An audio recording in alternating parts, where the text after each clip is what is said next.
الحمدللہ رب العالمین والصلاة والسلام علی اشرف الانبیاء والمرسلین نبینا محمد وآلہ وصحبہ اجمعین، اما بعد۔ سورۃ آل عمران آیت نمبر 19 سے آج ہم اپنی نشست کا آغاز کریں گے۔ یہاں جو موضوع شروع ہو رہا ہے اور ایک لمبا چل رہا ہے یہ موضوع، یہ ہے اسلام اللہ تک پہنچنے کا واحد راستہ، اور اس لحاظ سے تمام اہل کتاب کو اسلام پر آ جانے کی دعوت۔ اسلام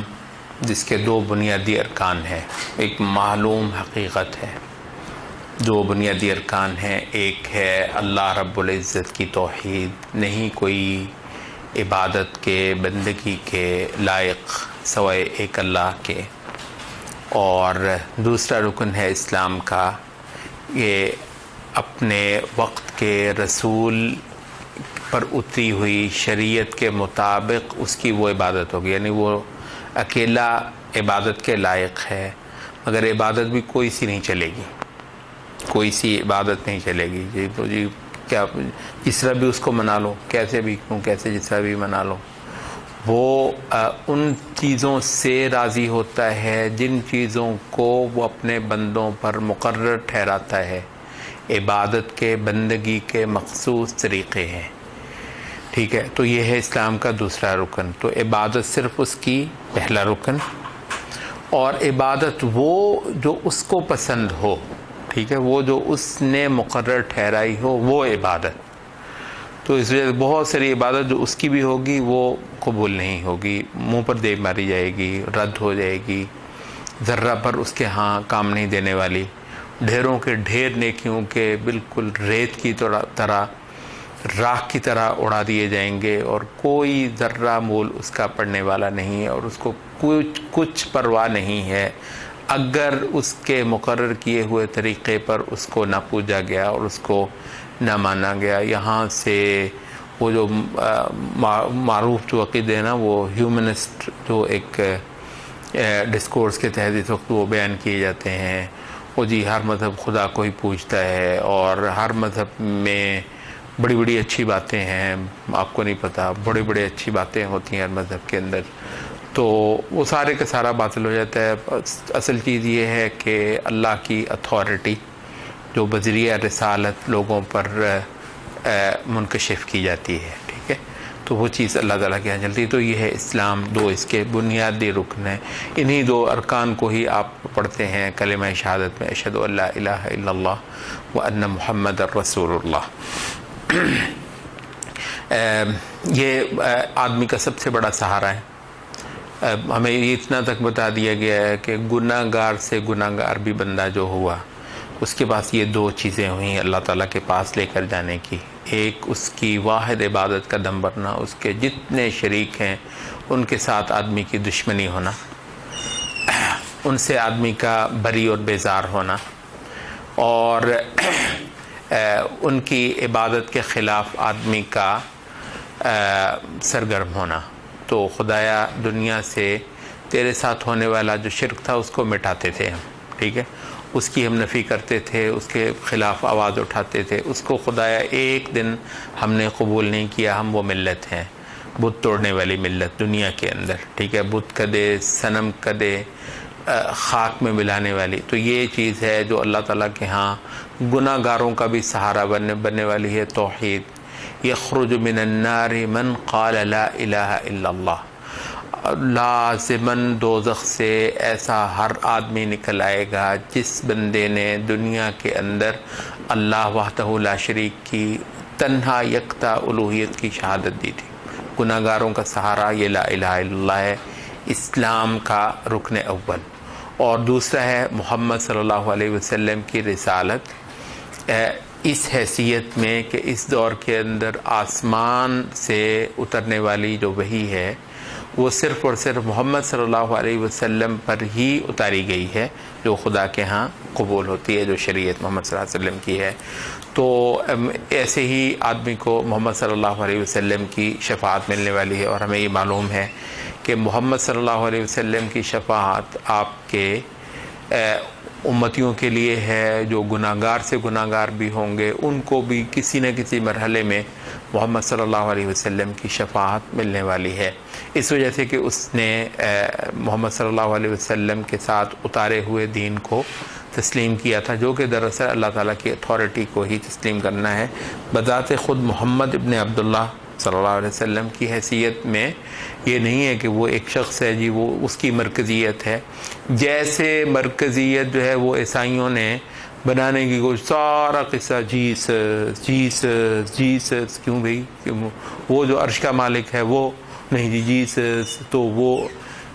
سارے کا سارا جو ہے نا جیسس کو مان لو، جیسس کو مان لو، کیوں کیا کیا کیا کیا مان لیں اس کو؟ ظاہر ہے وہ تو نبی بھی نہیں منوا رہے ہیں نا، تو خدا کا بیٹا منواتے ہیں۔ تو ہم تو محمد صلی اللہ علیہ وسلم کو یوں نہیں، ہم تو کہتے ہیں یہ مطلب بہت ہی خشوع کے ساتھ تشہد میں بیٹھ کے اشہد ان لا الہ الا اللہ واشہد ان محمدا عبدہ، عبد ہے اس کا اور اس کا رسول ہے، تو ہم نے اس حیثیت میں اس کو قبول کیا ہے۔ اس کی عبادت کی، بندگی کی اعلیٰ ترین مثال، نمونہ محمد صلی اللہ علیہ وسلم، یہ ہے محمد صلی اللہ علیہ وسلم کی عبدیت، جو کہ عبادت کا سٹینڈرڈ ہے،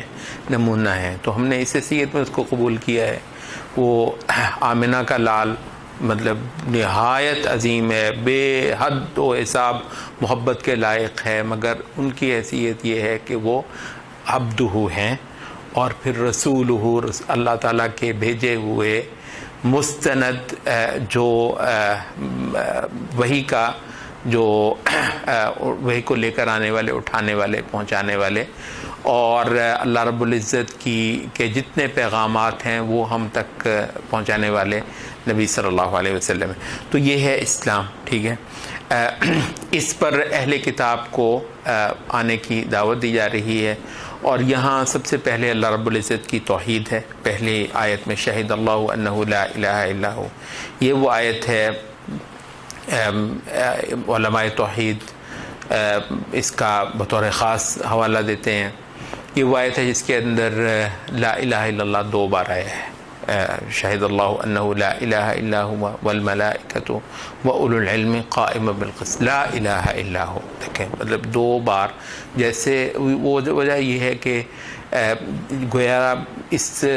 پروکلیمیشن کرنے والے کا دل ہی نہیں بھرتا، بار بار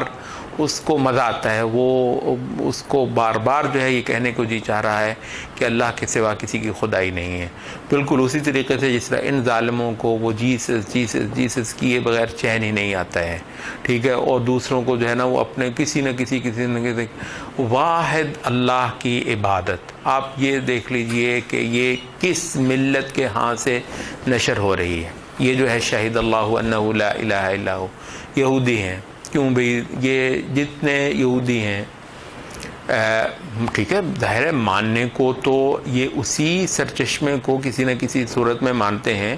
جو اللہ کی طرف سے وہی لے کر آئے، موسیٰ علیہ السلام اور ان کے بعد کے جتنے انبیاء ہیں،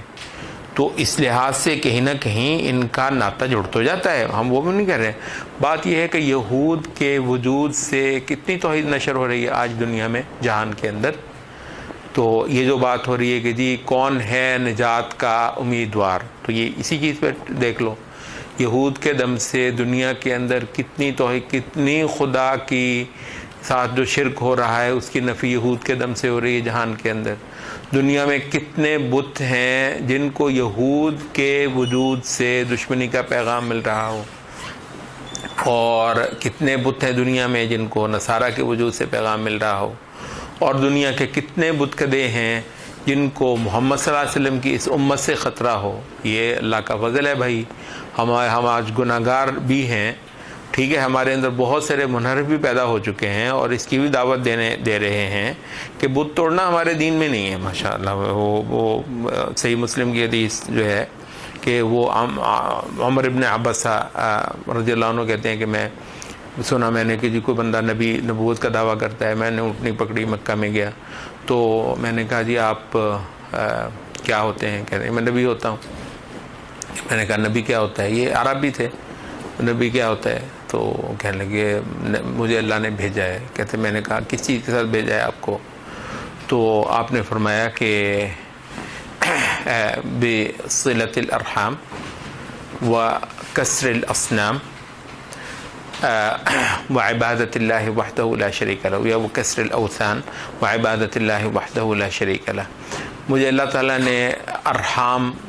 کو جوڑنے کے ساتھ صلہ رحمی کے ساتھ بھیجا ہے. یہ جتنے انسانی رشتے ہیں اس کے اندر آ گئے، اور بتوں کو توڑنے کے لیے مجھے مبعوث فرمایا جہان میں، اور اس کے لیے کہ اللہ کی عبادت ہو، اس کے ساتھ کسی اور کو شریک کیے بغیر. موٹے 3 پوائنٹس میں رسول اللہ صلی اللہ علیہ وسلم نے اپنی رسالت کا لب لباب جو ہے وہ فرمایا. تو درست ہے کہ ہماری امت میں بھی ایسے بہت سارے انحرافات ہوئے جو کہتے ہیں یار تمہیں کیا لینا دینا، دوسروں کے بتوں سے پوجنے دو جیسے پوجتے ہیں. لیکن اس امت میں اللہ کا شکر ہے جو اس کا طائفہ منصورہ ہے، جو آج بھی اسلام کا علم تھام کر کھڑا ہے، پوری دنیا کا کفر اس کے خلاف اعلان جنگ کیے ہوئے ہے. وہ کوئی چھوٹی چیز ہوتی تو پوری دنیا کی سب کافر قوتیں اس کے خلاف اعلان جنگ کر کے نہ پھر رہی ہوتی. یہ دنیا کی آنکھوں کھولنے والے کے لیے بہت کافی ہے. شہید اللہ انہ لا الہ، یہ جو آواز اٹھی تھی توحید کی، پوری دنیا سے بتوں کو توڑنے کی اور غیر اللہ کی خدائی کو پاش کرنے کی، یہ آج بھی اس کا علم لے کر یہ امت جو ہے وہ کھڑی ہوئی ہے. اور یہ وہ پیغام ہے جو وفد نجران کو اس وقت سنایا جا رہا ہے کہ بھائی یہ ہے صدا جو اس پیغمبر کے ذریعے سے دنیا میں بلند کروائی گئی ہے، چاہو تو آ کر اس کے ساتھ شامل ہو جاؤ. نہ یہ اپنی خدائی قائم کروا رہا ہے، آگے اس کی وہ آ بھی رہی ہے کہ جس بھی رسول کو ہم نے ما کان لبشر ان یؤتیہ اللہ الکتاب والحکم والنبوۃ ثم یقول للناس کونوا عبادا لی من دون اللہ. یہ کسی نبی کے لائق نہیں ہوتا کہ ہم اس کو کتاب دیں، حکمت دیں، دانائی دیں، وہ سارا، اور اس کے بعد پھر وہ کہے کہ جی مجھے سجدے کرو اور میرا نام جپو اور میری جو ہے نا وہ میری بڑائیاں کرو دنیا کے اندر. وہ یہ دنیا میں نہیں کرواتا ہے. تو یہ ہے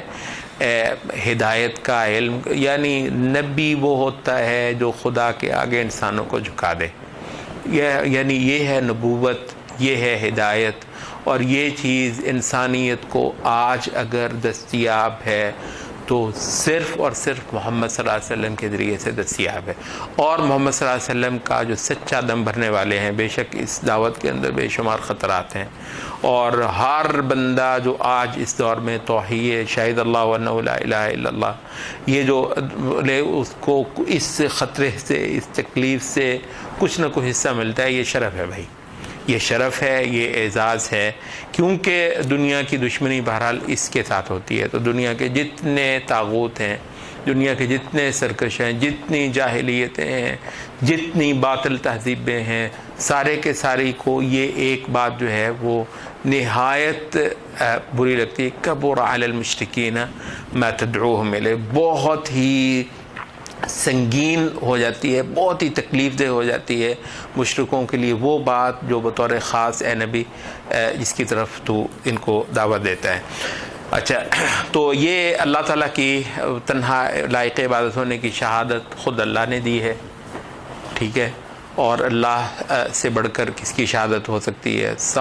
اور یہ کون سی ایسی بات ہے، یہ تو صرف ایک پروکلیمیشن ہے جس کی صرف تکرار کی جا رہی ہے، ورنہ ظالموں یہ کون سی بات ہے جو محمد صلی اللہ علیہ وسلم نہیں کر دی، اللہ نے ہی شہادت دی ہے. تو پہلی بار اسی نبوت کے اندر، اسی رسالت کے اندر اللہ تعالیٰ نے شہادت دی ہے. تو یہ پورا جو رسالتیں ہیں انہوں نے بتایا نہیں ہے کہ اللہ تعالیٰ نے اس بات کی شہادت دے رکھی ہے، اور فرشتوں کی شہادت یہی ہے.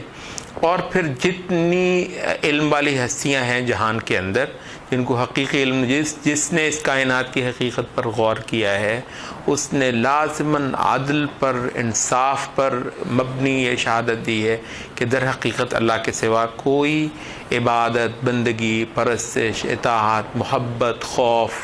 اور انابت کے اور اطاعت کے لائق نہیں ہے. اور وہ عزیز ہے، غالب ہے، زبردست ہے اور حکیم ہے. دو اللہ تعالیٰ کی صفات بکثرت جو دی گئی ہیں، یہ ایک نہایت جامع دو لفظوں کے اندر اللہ تعالیٰ کا ایک ہے کہ اس کے پاس قوت ہے، غلبہ ہے، کائنات کے اوپر اس کی سلطنت ہے، اس کی رٹ ہے، ٹھیک ہے. ایک بہت ہی قوی جو ہو اس کے معاملے میں اس کے بارے میں ایک دوسرا اندیشہ ہوتا ہے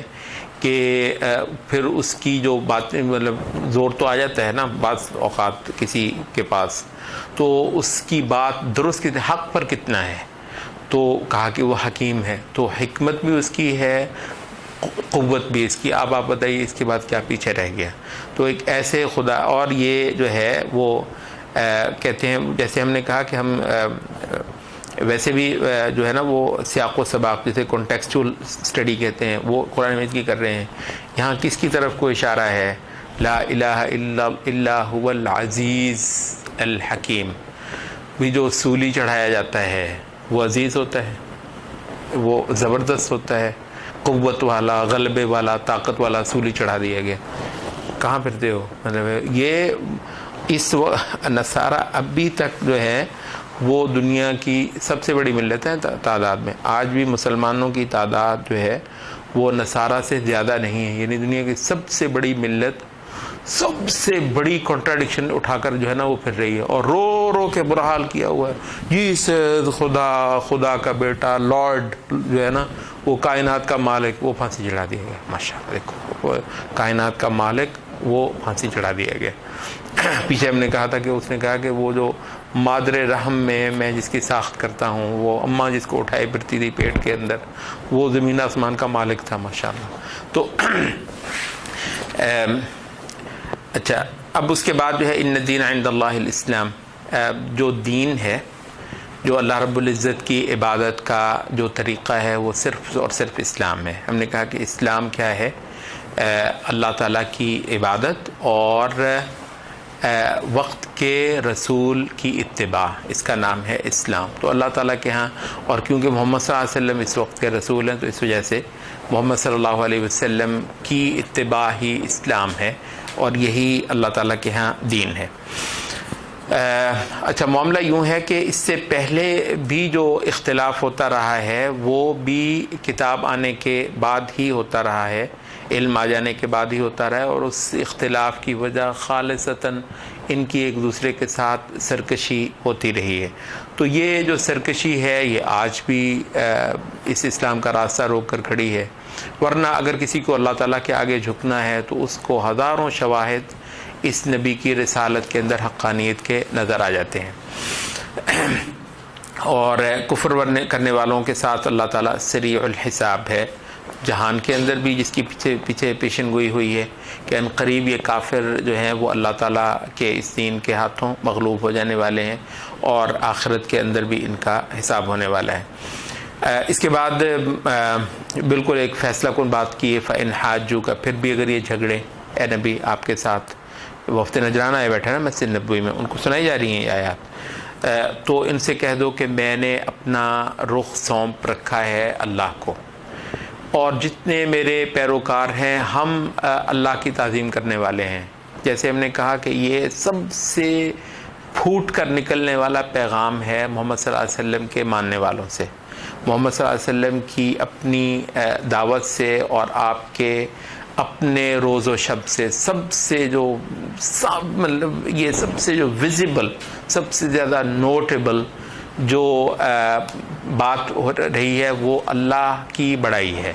اس امت کے اندر سے. تو اس وجہ سے ہم نے ہمارا جتنی نماز ہے، دیکھ لیجئے جو نماز، جو سجدہ مسلمان کرتا ہے، جو ذکر اللہ تعالیٰ کا کسی اور کا ذکر کرتا ہے مسلمان، کسی کا، حتیٰ کہ بشمول محمد صلی اللہ علیہ وسلم کے، ٹھیک ہے، محمد صلی اللہ علیہ وسلم پر اللہ سے یہ دعا کرتا ہے کہ خدایا ان پر درود بھیج. مطلب ہمارا جو درود بھی ہے اس میں بھی محمد صلی اللہ علیہ وسلم کی کوئی ایسی وہ نہیں ہے کہ جس میں آپ کی کوئی ایسی مرکزیت قائم ہو جاتی ہے جیسے دوسری ملتوں کے اندر کسی کے ہاں بدھا کی، کسی کے ہاں زردشت کی، اعوذ باللہ، کسی کے ہاں جیسس کی، کسی کے ہاں کچھ اور کی. مطلب وہ نہیں ہے. ہم خدا سے دعا کرتے ہیں کہ خدایا محمد صلی اللہ علیہ وسلم پر برکت نازل فرما، ان کے درجات بلند فرما، ان کو مقام محمود دے. تو جو مرکزی حیثیت ہے جس سے مانگتے ہیں وہ اللہ رب العزت ہے. تو ہمارا رخ جو ہے وہ اللہ تعالیٰ کو سونپا گیا ہے. اور تو اب کھلا کھلا ان کو کہہ دے اے نبی، جو کتابی ہیں، اہل کتاب ہیں، اور جو امی ہیں، مراد ہے یہ جو عرب تھے، کیا تم بھی اللہ کے آگے جھک گئے ہو، اسلام لے آئے ہو، اللہ کو اپنا رخ سونپ دیا ہے؟ اچھا یہ سوال شاید اب ہم میں سے ہر ایک کو کرنا ہے، کیوں بھائی سونپ دیا رخ اپنا اللہ کو؟ ہر بندہ ذرا دیکھ لے یہ آیت جو ہے، یعنی کیا خیال ہے یہ عیسائیوں سے بات کرنے آئی ہے، یہودیوں سے بات کرنی ہے، ہمارے ساتھ تو نہیں بات کرنی ہے؟ اسلم تم، جھک گئے ہو اللہ کے آگے، سب کچھ دے دیا ہے یا کچھ ابھی رکھا ہوا ہے؟ نہیں بھئی یہ تو نہیں دیتا میں اللہ کو، فلاں فلاں چیز وہ کام اتنے سے عمل لینے خدا نے تو لے لے، باقی وہ تو نہیں میں دینے والا۔ تو مکمل طور پر اللہ کا ہو جانا، یہ ہے اسلام، ٹھیک ہے، یہ ہے محمد صلی اللہ علیہ وسلم کا دین، اسی کا نام ہے عبادت، اسی کا نام ہے توحید۔ تو کیا ابھی پورے جھک گئے ہو اللہ کے آگے؟ مراد ہے کہ اللہ کی خدائی اور محمد صلی اللہ علیہ وسلم کی رسالت۔ تو اگر تو یہ اسلام لے آئے ہیں تو یہ ہدایت پا چکے ہیں۔ یہ ہے وہ ان لوگوں کے لیے جو یہ کہتے ہیں کہ ان تینوں ملتوں کی نجات ہو جانے والی ہے۔ آپ کو پتہ ہے وہ شاید کہ ان الذین آمنوا والذین ہادوا والنصارى والصابئین من آمن باللہ، یہاں پر کیا بات ہو رہی ہے؟ ہم نے کہا کہ جو محکمات ہیں قرآن مجید کے، ان کے ساتھ جہاں کسی متشابہ کا ٹکراؤ ہوگا وہاں محکمات اوور رائڈ کریں گے، ٹھیک ہے، محکمات ہی وہاں پر متشابہات پر حاکم ہوں گے۔ تو یہ جو ہے محمد صلی اللہ علیہ وسلم کی رسالت کو تسلیم کرنا آپشنل نہیں ہے، بلکہ کہا کہ فَإِنْ أَسْلَمُوا، اگر یہ اسلام لے آتے ہیں تو یہ ہدایت یافتہ ہوئے، اور اگر یہ اس پر نہیں آتے فَإِنْ تَوَلَّوْا فَإِنَّمَا عَلَيْكَ الْبَلَاغُ، تو اے نبی تمہارا کام صرف پہنچا دینا ہے۔ واللہ بصیر بالعباد، اور اللہ تعالیٰ خوب دیکھنے والا ہے اپنے بندوں کو۔ اس کے اندر وعید ہے، یہ اسلوب عربی کا، اس کے اندر دھمکی ہے کہ پھر باقی کام میرا ہے، کیونکہ جیسے وہ دوسری کہ فإنما علیک البلاغ وعلینا الحساب، تیرا کام تو اتنا ہے کہ تو پہنچا دے، اس کے بعد پھر ہمارا کام شروع ہوتا ہے جو کہ حساب کرنا ہے۔ تو اس کے اندر پھر وعید ہے اور عذاب کا ڈراوا ہے۔ اس کے بعد یہ اہل کتاب کی ایک تاریخی جو تصویر ہے وہ دکھائی گئی ہے اگلی آیت میں، ان الذین یکفرون بآیات اللہ۔ اس میں زیادہ اشارہ یہودیوں کی طرف ہے، کیونکہ یہ اہل کتاب زیادہ اس میں نصارہ کو مخاطب ضرور کیا گیا ہے، لیکن عمومی طور پر اہل کتاب سارے کے سارے ہی مخاطب ہیں۔ اور یہ بھی سیرت نگاروں نے لکھا ہے کہ جب یہ وفد نجران آیا تھا تو وہاں کے یہودی جو ہیں وہ بھی اٹھائے اور وہ بھی آ کر بیٹھ گئے تھے، تو حتیٰ کہ خود ان کے درمیان جب رسول اللہ صلی اللہ علیہ وسلم وہاں پر نہیں تھے، ان کو چھوڑ گئے کہ جی کل میں تمہیں اس کا جواب دوں گا، تو اس دوران میں کہتے ہیں جو یہودی بیٹھے تھے آپس میں ان کی وہ تکرار ہوگی، تو وہی آگے چل کر جو ہے نا وہ بات بھی آ رہی ہے کہ ما کان ابراہیم یہودیا ولا نصرانیا، وہ کہتے ہیں ابراہیم ہمارا ہے، وہ کہہ رہے تھے ابراہیم ہمارا ہے۔ تو اس وجہ سے یہودی بھی اس خطاب کے اندر کہیں کہیں مخاطب ہیں۔ اچھا، تو اللہ کی آیتوں کے ساتھ کفر کرنا جن کا شیوا رہا ہو، اور نبیوں کو قتل کرنا، باقی جو حق پرستوں کو کیوں نہیں قتل کریں گے؟ اور جب بھی جہان میں ان کے پاس پاور آئے گی، ان کے پاس وسائل آئیں گے دنیا کے، حکومتیں ان کے نیچے جو ہے وہ ذلت کے ساتھ ان کے احکام کو مانیں گی، اور اس دور کے اندر بھلا حق پرستوں کا قتل کیوں نہیں ہوگا، حق گووں کا خون کیوں نہیں ہوگا اس دور کے اندر؟ یہ وہ لوگ ہیں نبیوں کو قتل کرنا جن کا شیوا رہا ہو بغیر حق کے، طاہر ہے نبی کا قتل کرنے کا بھی حق ہو ہی نہیں سکتا۔ اور جتنے لوگ قسط کا، عدل کا حکم دیتے تھے، امر بالمعروف کرنے والے، ان کو ان کے کرتوتوں سے روکنے والے، ان کا خون کر دیتے رہے جو، تو ان کے لیے دردناک عذاب کی ہی خوشخبری ہے، وہی تم ان کو سنا دو۔ ان کے سارے اعمال غارت ہو جانے والے ہیں، اور اللہ تعالیٰ کے ہاں ان کو کوئی نصرت نہیں ملنے والی ہے۔ اور ظاہر ہے یہ انشاءاللہ، کیونکہ ان کا نصرت کنندہ کوئی نہیں ہے، جب بھی یہ امت اس دین پر کھڑی ہوگی، یہ اس امت کے آگے انشاءاللہ کبھی کوئی سہارا نہیں پائیں گے۔ تاریخ انسانی نے اس کو 20 بار اس بات کا مشاہدہ کیا ہے۔ ہم نے جیسے بہت بار کہا، خاص کوئی دور رسالت کے اندر نہیں بلکہ اس کے بعد بے شمار بار جو ہے وہ یہ ہوا کہ جب بھی اس امت کی کوئی جماعت حق پر اور عدل پر اور سنت پر کھڑی ہوئی ہے، اگرچہ ان میں کہیں کہیں جو ہے وہ زیادتیاں بھی ہوں، کوتاہیاں بھی ہوں، تو یہ لوگ ان لوگوں کو جو ہے اللہ تعالیٰ نے ذلیل اور خوار کیا ہے۔ اچھا، اب کہتے ہیں کہ ان کا حال یہ ہو گیا ہے، اور یہاں وہ تصویر ہے تھوڑی سی، اس امت کو بھی اپنے دور زوال میں دیکھنی ہے یہ تصویر۔ کہا کہ جن کو کتاب سے ایک حصہ مل گیا ہوا تھا، کوئی شرف تو ہے نا کہ ان کو اللہ تعالیٰ نے کوئی نہ کوئی کتاب دے رکھی ہوئی تھی، ان کو جب بلایا جاتا ہے اللہ کی کتاب کی طرف کہ وہ کتاب جو ہے ان کے فیصلے کرے، تو ان میں سے ایک فریق ایسا ہے جو اس وقت پیٹھ پھیر کر اور منہ موڑ کر چلا جاتا ہے، شریعت کو اپنا دستور ماننے پر آمادہ نہیں ہے، کہتے یہ ہیں کہ ہمیں کتاب ملی ہوئی ہے۔ یعنی یہ جو آئینہ ہے اس کے اندر اس امت کے بہت سارے گروہوں کو اور معاشروں کو اپنی تصویر دیکھنی ہے۔ جوتے جو آج ہمیں پڑ رہے ہیں بنسبت کے وما لہم من ناصرین، ان کا کوئی نصرت کنندہ نہیں ہے، جوتے ہمیں پڑ رہے ہیں۔ تو یہاں تھوڑا سا یہ دیکھنا ہے کہ بھی جوتے کب پڑتے ہیں، دنیا کی سب سے ذلیل قوم سے اللہ تعالیٰ کب ہمیں ذلیل کروا دیتا ہے، تو وہ یہی ہے کہ اللہ تعالیٰ کی کتاب کا دعویٰ کہ جی ہمیں اللہ نے کتاب دی ہے۔ اس وجہ سے اب جو ہے نا یہ رمضان کا آخری پورا عشرہ انشاءاللہ اس کی حسن قرات کے مقابلے ہوں گے، اور بھاری انعامات دیے جائیں گے، اور ایسی ان کے اندر ہم وہ روشنیاں کریں گے، اور ایسا ڈیکوریشن ہوگی، دنگ رہ جائیں گے۔ اب دنیا مان لے گی کہ قرآن کا حق ادا کر دیا۔ قرآن کا حق جو ہے وہ یہی ہے، ٹھیک ہے۔ تو قرآن جو ہے وہ ہے کس لیے؟ فرمایا لیحکم بینہم، قرآن آیا ہے ان کے زندگیوں کا دستور بننے کے لیے۔ قرآن کا یہ سٹیٹس ہے، کیوں بھی مانتے ہو قرآن؟ تھوڑی دیر پہلے ابھی بات ہوئی تھی، اسلمتم، مسلمان ہو گئے ہو، جھک گئے ہو، سونپ دیا ہوا ہے اپنا رخ خدا کو۔ وہ جو آسمان سے محمد صلی اللہ علیہ وسلم کے ذریعے سے دستور آیا ہے اس کو تسلیم کرنا ہے اسلام۔ کیا بھئی ہو گئے ہو، مان لیا ہے، تسلیم کر لیا ہے؟ تو یہاں پر کہتے ہیں کہ دیکھو یہ حال ہے ان کا، یعنی یہ جب ان کو دنیا کی قیادت سے ان کو سبکدوش کیا جا رہا ہے، اس وقت باقاعدہ طور پر فرد جرم پڑھ کر سنائی جا رہی ہے ان کی کہ بھئی ان کو معزول کیا جاتا ہے، ان کی جگہ پر اب یہ امت لائی جاتی ہے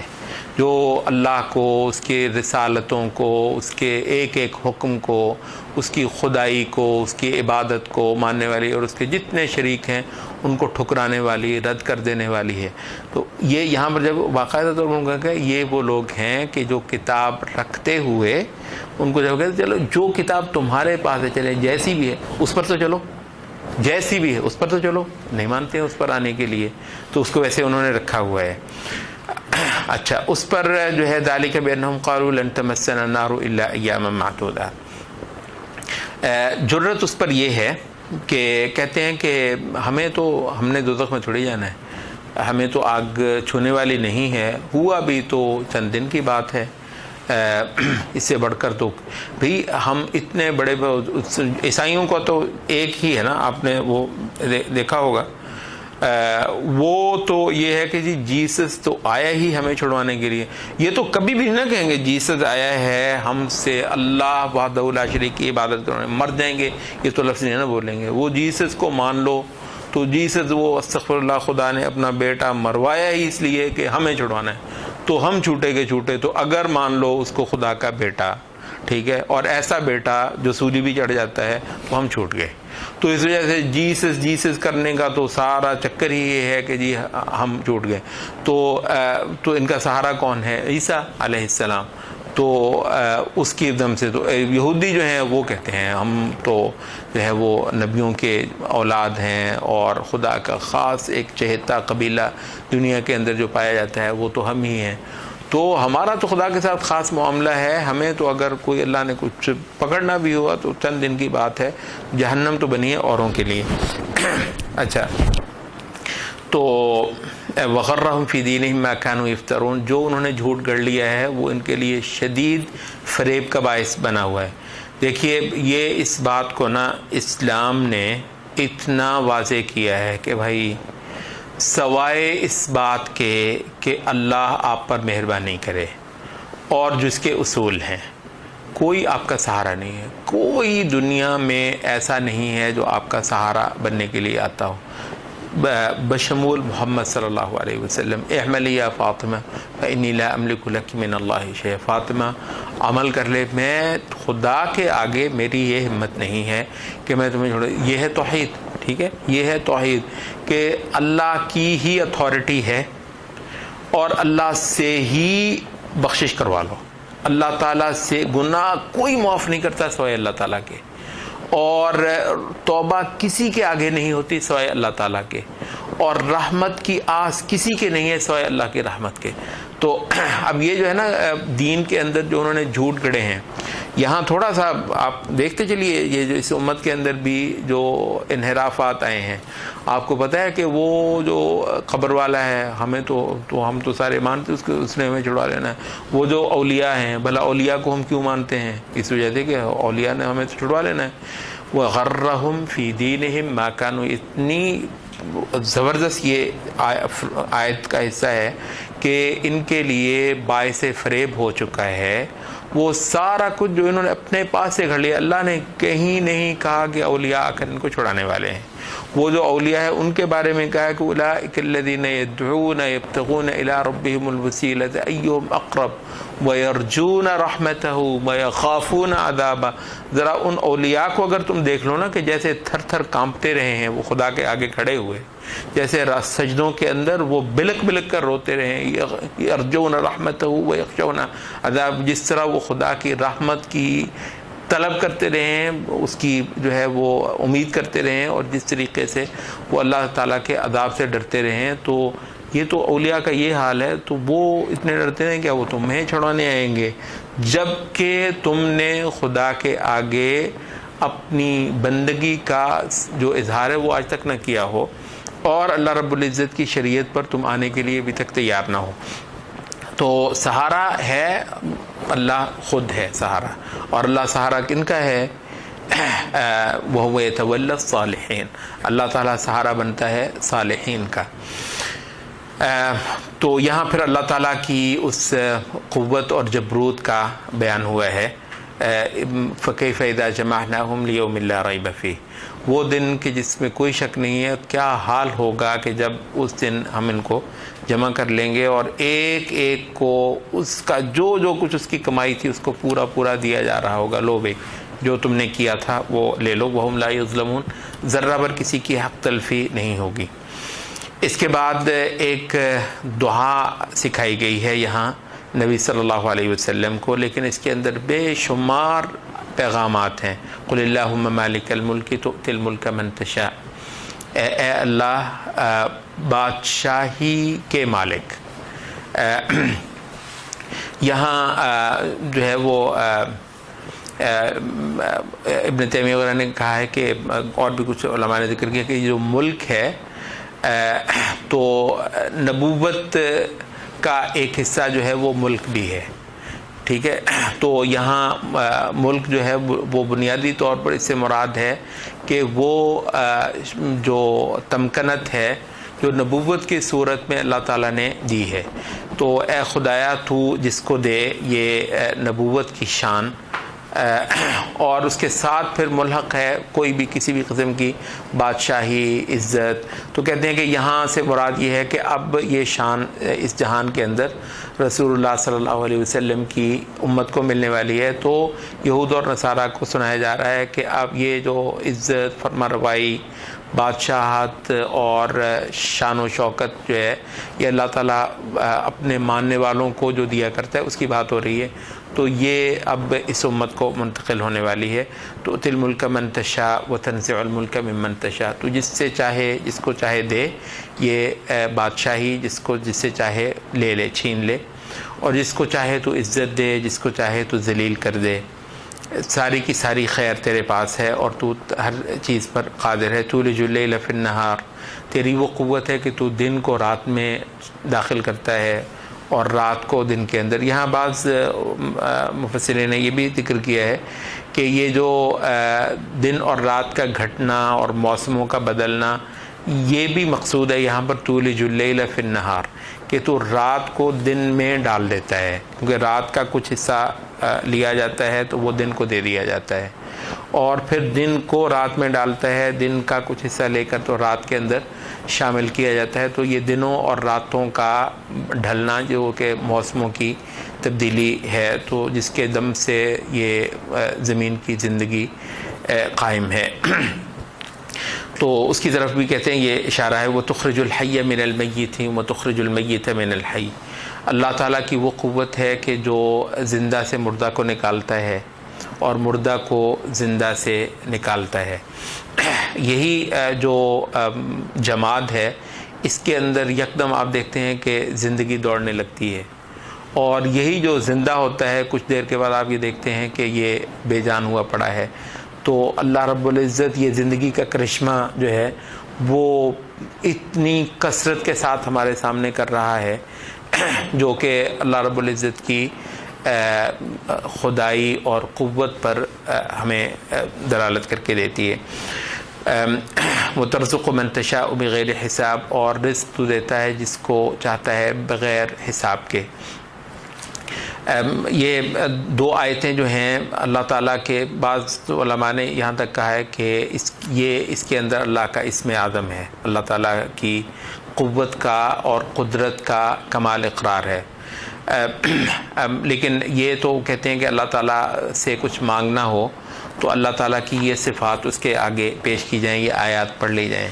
نبی صلی اللہ علیہ وسلم سے غالباً حضرت معاذ رضی اللہ عنہ کی ایک حدیث میں آتا ہے کہ آپ نے قرض جس آدمی کا ادا نہ ہو رہا ہو اس کو بھی یہ سکھایا کہ وہ یہ دو آیتیں پڑھے اور اس کے بعد اللہ تعالیٰ سے دعا کرے کہ اس کا قرض ادا ہو جائے، تو اللہ تعالیٰ اس کے لیے قرض کی ادائیگی میں آسانی فرما دیتا ہے. اچھا، اس کے بعد یہ جب کر دینے کے بعد جو اگلی بات ہے لا يتخذ المؤمنون الكافرین اولیاء من دون المؤمنین. آپ کو یاد ہے ہم نے پیچھے وہ کہا تھا کہ یہ جو کفار کو جو مغلوب ہونے کی پیشن گوئی سنائی گئی، بلکہ باقاعدہ ایک وارننگ دی گئی کہ تمہارے پاس موقع ہے اور ان قریب تم ذلیل اور مفتوح ہو جانے والے ہو. یہ اس کے ساتھ ہی پھر اللہ تعالیٰ نے دکھایا تھا کہ کن لوگوں کے ہاتھوں مفتوح ہو جانے والے ہیں. ٹھیک ہے، الصابرین والصادقین والقانتین والمنفقین والمستغفرین بالاسحار. تو یوں نہیں ہے کہ وہ جیسے ہم نے کہا کہ کچھ نالائق یا کچھ خراٹے لینے والے لوگ یا کچھ بدعمل ان کے ذریعے سے اللہ تعالیٰ تمہیں کرا دے گا. ایسے لوگ اللہ تعالیٰ کھڑے کرے گا کہ جن کے دم سے کفر کا زور دنیا کے اندر سے ٹوٹ جائے گا. اب ایک یہی بات جو ہے وہ ان لوگوں کو کرنے کے بعد اور ملک بادشاہت جو ہے اس کا شفٹ ہونا کچھ اقوام سے ایک اور امت کی طرف،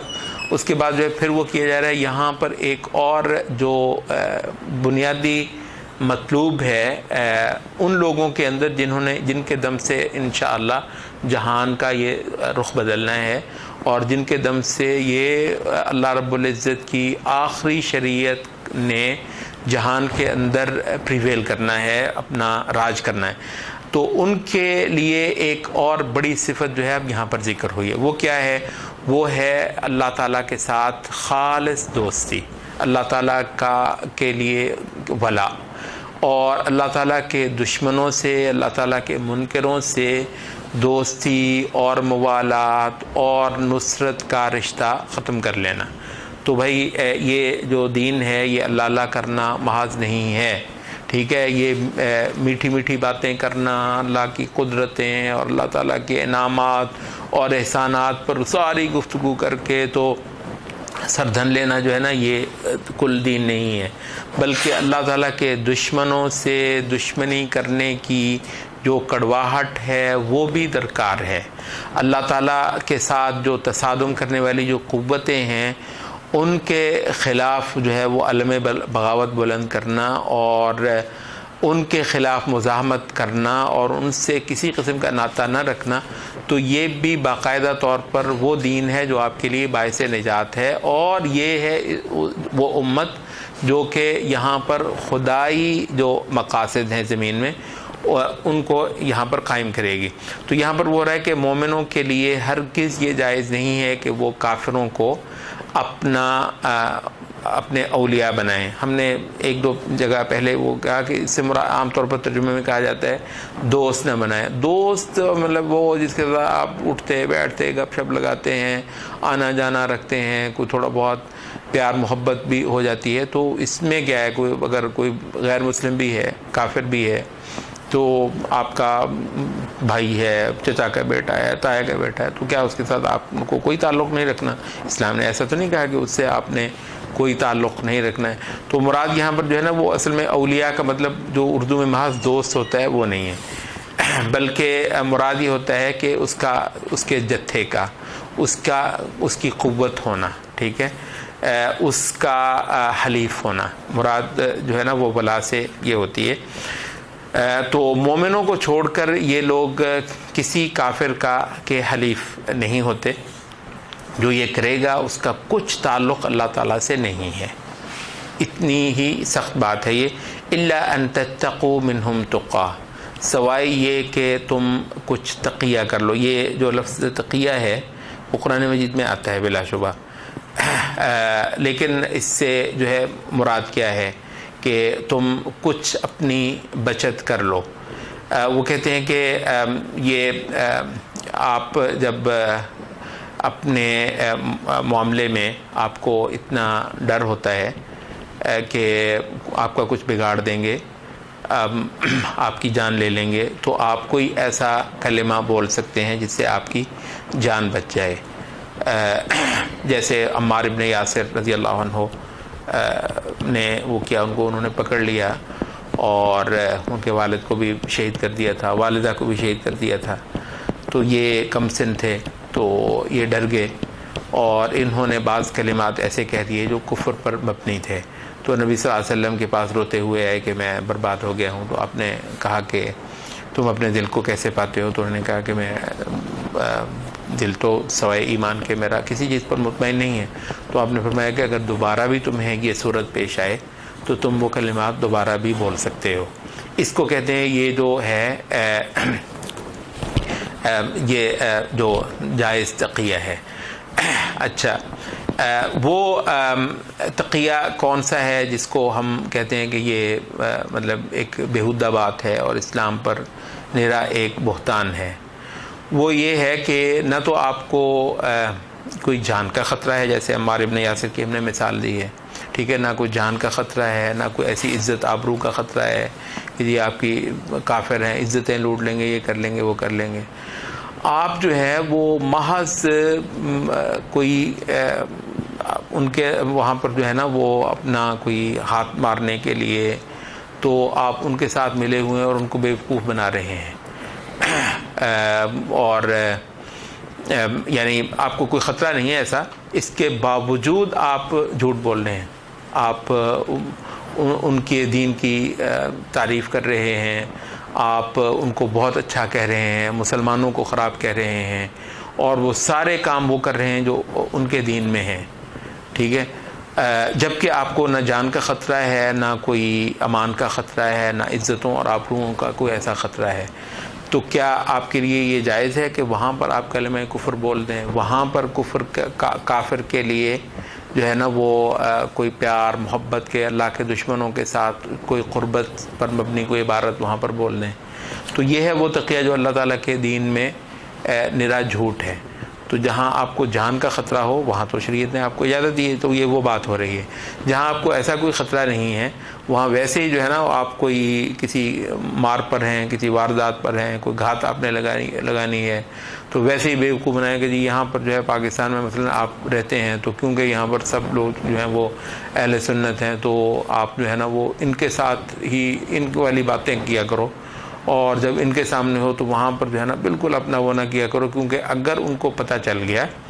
کہ تم کچھ اور ہو، تمہارا کوئی اور عقیدہ ہے، تو وہ تم پر بھروسہ نہیں کریں گے، ٹھیک ہے، وہ تمہیں اپنا لیڈر نہیں بنائیں گے، تمہیں ووٹ نہیں دیں گے۔ تو تم ایسے کرو، تم جیسا دیس ویسا بھیس، اس کا نام ہے تقیہ، جیسا دیس ویسا بھیس۔ تو یہ تقیہ، یہ ہے وہ تقیہ جو دین میں جو بھی اس کو کہے تو وہ دین کے اندر جھوٹ ہے۔ ورنہ وہ تقیہ جہاں آپ کو اپنے جان مال کا کوئی خطرہ ہے تو وہاں تو اللہ تعالیٰ نے آپ کو یہ اجازت دی ہے کہ آپ ان کے لیے کوئی بھی پیار محبت کے ایسے کلمات آپ بول سکتے ہیں جس سے آپ کی جان بچ جاتی ہو۔ لیکن یہ مقام ایسا ہے کفار کے ساتھ موالات کا، باقاعدہ فرمایا کہ اللہ تمہیں اپنے آپ سے ڈراتا ہے، وَيُحَذِّرُكُمُ اللَّهُ نَفْسَهُ، اللہ تمہیں اپنا خوف دلاتا ہے۔ بعض علماء نے کہا ہے کہ قرآن مجید کے جو سب سے خوفناک مقامات ہیں ان میں سے ایک یہ ہے، وَيُحَذِّرُكُمُ اللَّهُ نَفْسَهُ، کانپ جاتا ہے آدمی کہ اللہ کہتا ہے باقاعدہ میں تمہیں اپنے آپ سے ڈرا رہا ہوں، اور لوٹ کر بھی اسی کے پاس جانا ہے، اور ان کو کہہ دو کہ جو تمہارے سینوں میں ہے اس کو چھپا لو، ظاہر کر لو، اللہ کے لیے کچھ مشکل نہیں ہے اس کو جاننا، وہ آسمان اور زمین کی سب حقیقتوں کو جانتا ہے۔ مطلب ہے تمہارے رویے جو اس یہاں پر اللہ تعالیٰ کے دشمنوں کے ساتھ جاری ہیں، اللہ رب العزت کے دیکھنے کی یہ خصوصی چیز ہے کہ تم یہاں پر اسلامی کردار کیا ادا کرتے ہو۔ اب یہ سوال جو ہے ہم سب سے ہی ہے، بلکہ یہ تو کلام ہی سارا مسلمانوں سے یہاں پر ہو رہا ہے کہ بھئی زمین پر کفر اور اسلام کے جو دو کیمپ ہیں، اس میں تمہارا کیا کردار ہے، تمہاری کیا پوزیشن ہے، کو طے کی ہوئی ہے؟ اور ہمیں کیا، ہم تو نمازیں پڑھتے ہیں، ہمارا خیال ہے نمازیں اگر پڑھ لیں، ہم روزے رکھ لیں، کچھ اور کر لیں تو نجات ہو جانی ہے۔ یہاں پر کیا بات ہو رہی ہے، ولا کی، اور اللہ کے دشمنوں کے ساتھ تمہارا معاملہ کیسا ہے یہ ذرا دیکھو۔ اور یہ وہ معاملہ ہے جس میں اللہ تمہیں اپنے آپ سے ڈراتا ہے، اور پھر وہ کہہ رہا ہے کہ میری نظر ہے ایک ایک چیز پر، تمہارا جو کردار اس معاملے میں ہے وہ بطور خاص میری نظر میں ہے، اور اللہ تعالیٰ ہر چیز پر قادر بھی ہے۔ اور پھر مزید اللہ تعالیٰ خوف دلا رہا ہے کہ وہ دن آنے والا ہے کہ جب ہر نفس نے جو کچھ پیش کیا تھا وہ اس کو اس کے ہاتھ میں اس کا کچا چٹھا پکڑایا جانے والا ہے، اور وہ کوئی ایسا دن ہوگا کہ جس نفس نے دنیا کے اندر اللہ رب العزت کی نافرمانی کی تھی، بدکاریاں کر کے وہ اس دن اللہ کے پاس آ گیا ہے، وہ جیسے اپنی بدکاری کو دیکھے گا نا اعمال نامے میں لکھی ہوئی، بار بار وہ تمنا کرے گا کہ کہیں اگر اس کے اور اس برائی کے مابین لمبا کوئی فاصلہ ہوتا، آج اس کو اپنا وہ اپنے ہاتھ کا کیا ہوا گناہ کہیں آج دیکھنے کو نہ ملتا۔ دوبارہ اللہ تعالیٰ نے بولا وَيُحَذِّرُكُمُ اللَّهُ نَفْسَهُ، اللہ تمہیں اپنے آپ سے ڈرا رہا ہے۔ واللہ رؤوف بالعباد، اور جو اللہ کے بندے ہیں، عباد ہیں، ان پر اللہ مہربان بھی بڑا ہے، کیونکہ یہاں جب وہ تو ہمارا تو پتہ نہیں کیا حال ہوگا، ہم تو شاید ڈرتے نہ ہوں اتنی سخت بات کے بعد بھی، لیکن وہ جو سچے ڈرنے والے تھے ان کا تو برا حال ہو جاتا ہے۔ تو یہاں پر کہا کہ مگر وہ صرف کوئی ڈرانے والا نہیں ہے، معاذ اللہ، وہ نہایت مہربان بھی ہے جو اللہ تعالیٰ کی بندگی اور عبادت میں اپنے لیے نجات کے متلاشی ہو جاتے ہیں۔ یہ جو مضمون ہے اس کی آخری دو آیات یہاں پر آ رہی ہیں، قُلْ إِن كُنتُمْ تُحِبُّونَ اللَّهَ فَاتَّبِعُونِي، خدا کی محبت کا دعویٰ تو تم سب کا ہے، نصارہ بھی کہتے ہیں جی خدا خدا، تو یہودی بھی کہتے ہیں، سب کہتے ہیں خدا جو ہے نا، وہ جیسے ابن قیم کہتے ہیں اس آیت کے حوالے سے، وہ کہتے ہیں کہ یہ کوئی بڑی بات نہیں ہے کہ کوئی بندہ خدا سے محبت کرتا ہو، ویسے ہے تو بڑی بات، ٹھیک ہے نا، لیکن کہتے ہیں کوئی ایسی بڑی بات نہیں ہے کہ آپ کوئی بندہ خدا سے محبت کرتا ہو، اصل بات یہ ہے کہ خدا کسی سے محبت کرتا ہو، اور یہ چیز جو ہے صرف ایک بندے کو حاصل ہے۔ وہ بندہ کون ہے؟ جو محمد صلی اللہ علیہ وسلم کی اتباع کرتا ہو، ٹھیک ہے۔ تو یہ دعوت ہے اصل میں اہل کتاب کو۔ ہمارے ہاں تو عام طور پر یہ امام ابو حنیفہ امام شافعی کے مقابلے پر یہ بات مطلب کی جاتی ہے نا کہ امام ابو حنیفہ کی پوری زندگی گزر گئی محمد صلی اللہ علیہ وسلم کی اتباع کرواتے ہوئے، کہ جو محمد صلی اللہ علیہ وسلم نے کہا اس کی ایک ایک بات کو جو ہے نا وہ سمجھنا، چھانٹنا، تحقیق کرنا، اس کو استنباط کرنا، تو یہ اللہ کے بندوں ان کا تو جو ہے نا وہ اس کے حوالے سے ہو گیا کہ جی ابو حنیفہ کے مقابلے پر محمد صلی اللہ علیہ وسلم. یہاں پر بات ہو رہی ہے کہ یہ جتنے پوپ پادری یہ جو باطل مذاہب ہیں ان کے مقابلے پر محمد صلی اللہ علیہ وسلم کی رسالت اور شریعت اور آپ کا مقرر فرمایا ہوا طریقہ اللہ تعالیٰ کی عبادت کا جو کہ واحد مستند طریقہ ہے. تو کہا کہ خدا بھی تم سے محبت کرتا ہو، صرف تم خدا سے محبت، یہ اللہ تعالیٰ کی محبت ملنے والی ہے صرف اس بندے کو جو اپنے وقت کے رسول کے ذریعے سے خدا تک پہنچنے کا راستہ اختیار کرتا ہو. عیسائیوں کے ہاں بھی ایک بہت کثرت سے ایک نص جو ہے نا وہ بیان کی جاتی ہے کہ Jesus is the only way to God, عیسیٰ جو ہے واحد راستہ ہے خدا تک پہنچنے کا. تو بلکہ وہ زیادہ آج بھی یہی کہتے ہیں کہ یہ کہتے ہیں ہمارے ہاں تو جب یہ لکھا ہوا ہے کہ عیسیٰ واحد راستہ ہے خدا تک جانے کا تو اب ہم کسی اور کو کیسے قبول کریں. تو ہم یہ کہتے ہیں کہ فی نفس ہی یہ بات اگر کسی بھی دور میں کی گئی ہو تو یہ کوئی باعث تعجب نہیں ہے. جیسس اپنے دور میں بلا شبہ واحد راستہ ہی تھا خدا تک پہنچنے کا. ٹھیک ہے، تو کوئی بھی نبی اپنے دور میں واحد راستہ ہی ہوتا ہے، یہ بالکل باعث تعجب نہیں ہے. تو مگر یہ ہے کہ اتنا تو میں بتایا ہے کہ وہ ہمیشہ کے لیے نہیں ہے. اس کے بعد اگر اللہ نے کوئی رسول بھیج دیا ہے تو اب وہ اس کو وہی سٹیٹس جو ہے وہ ملتا ہے. تو یہ رسول کو یہ سٹیٹس خدا کی طرف سے ملا ہوا ہوتا ہے، آپ کے دینے سے نہیں ہوتا ہے. مگر اللہ تعالیٰ کا اب یہی تقاضا ہو جاتا ہے، خود اس کی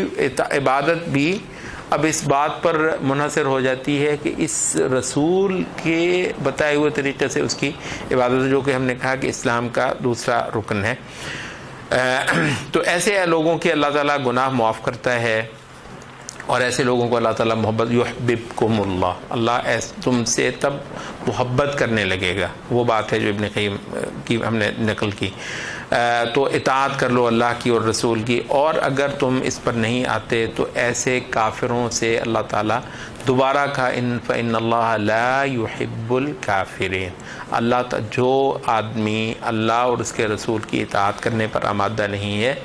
ایسے کافروں کو اللہ تعالیٰ محبت نہیں کرتا، ایسے کافروں سے کو اللہ تعالیٰ پسند نہیں کرتا. تو محبت کی اللہ تعالیٰ کی محبت کی دوبارہ نفی کی گئی ہے. تو اللہ تعالیٰ کے ہاں ایسے لوگوں کو کچھ ملنے والا نہیں ہے. اسلام کی ایک ایسی حقیقت ہے جس کی بنیاد پر ہم پورے شرح صدر کے ساتھ کہتے ہیں کہ محمد صلی اللہ علیہ وسلم کی شریعت سے ہٹی ہوئی جتنی ملتوں کی اس وقت عبادت ہے کاٹ کباڑ ہے. یہ کوئی بندہ اس کو کچھ کہے کہ جناب یہ تو آپ پتہ نہیں جو ہے نا وہ لٹ ماری کرتے ہیں، ہم کہتے ہیں یہ قرآن کے بنیادی ترین اسباق میں سے ہے کہ جو بندہ محمد صلی اللہ علیہ وسلم کی شریعت پر اللہ تعالیٰ کی عبادت نہیں کرتا وہ رد ہے، وہ کاٹ کباڑ ہے، وہ راکھ کا ڈھیر ہے، ذرہ اس کا مول نہیں پڑنے والا.